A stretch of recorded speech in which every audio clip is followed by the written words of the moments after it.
पिंजौर। मेरा नाम अब मायने नहीं रखता, क्योंकि मैं जो था वो उस रात के बाद कभी नहीं रहा। जो मैं बताने जा रहा हूं वो कोई कहानी नहीं है। ये मेरी आंखों के सामने घटा एक हिमशीतल दुस्वप्न है जो आज भी मेरी नींदों को निगल जाता है। नवंबर का आखिरी हफ्ता था। बर्फ गिरने से पहले ही मुझे देहरादून से अपने गांव पिंजौर लौटना था। समय कम था और आखिरी बस पकड़ना जरूरी था। पिथौरागढ़ के धारचूला स्टैंड से रात 7 बजे की बस थी। ड्राइवर मोहन सिंह, एक बुजुर्ग लेकिन अनुभवी आदमी, बस चला रहा था। बस में कुल 10 लोग थे। कुछ ग्रामीण, एक नवविवाहित जोड़ा, एक शिक्षक और मैं। बाहर कोहरा था, इतना घना कि हेडलाइट भी हार मान रही थी।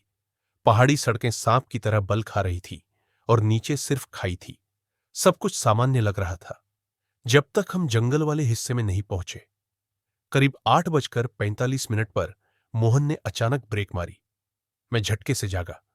सड़क के किनारे एक औरत खड़ी थी। वो सफेद साड़ी में लिपटी हुई थी। उसके बाल गीले थे, जैसे अभी बारिश से निकली हो। नंगे पैर, कंधे झुके हुए, और उसकी आंखें, वो आंखें मानो किसी गहरे कुएं से देख रही थी। कहाँ जाना है बहन? मोहन ने पूछा। पिंजौर, उसने कहा, ठंडी सपाट आवाज में।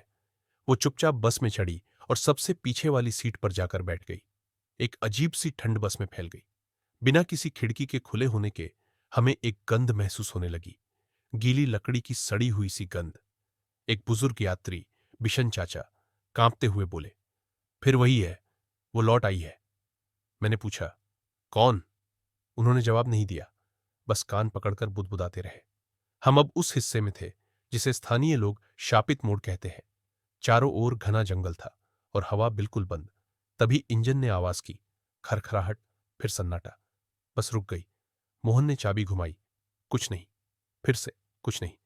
तभी वो सुनाई दी, एक सीटी, धीमी, मध्यम और उतनी ही डरावनी, एक राग की तरह।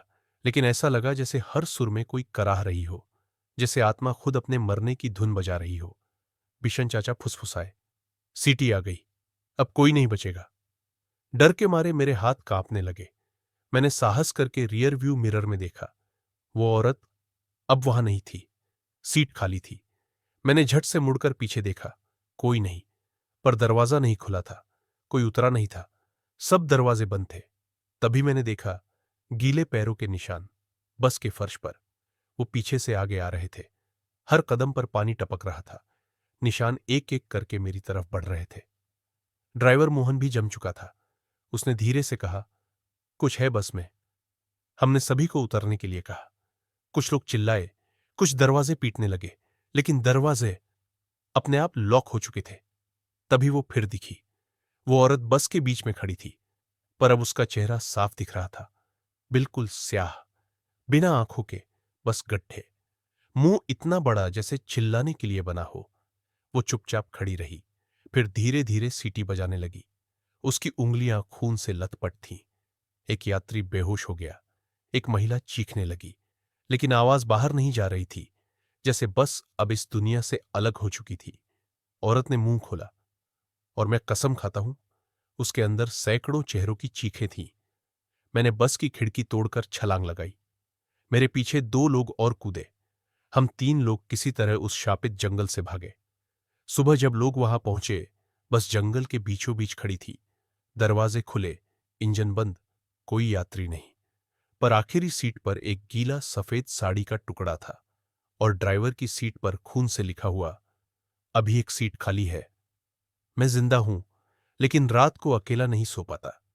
पिंजौर गांव में लोग आज भी उस आत्मा को सीटी वाली कहते हैं। कहते हैं वो हर साल लौटती है, किसी न किसी बस में। वो अब सिर्फ इंतजार नहीं करती, वो साथ ले जाती है।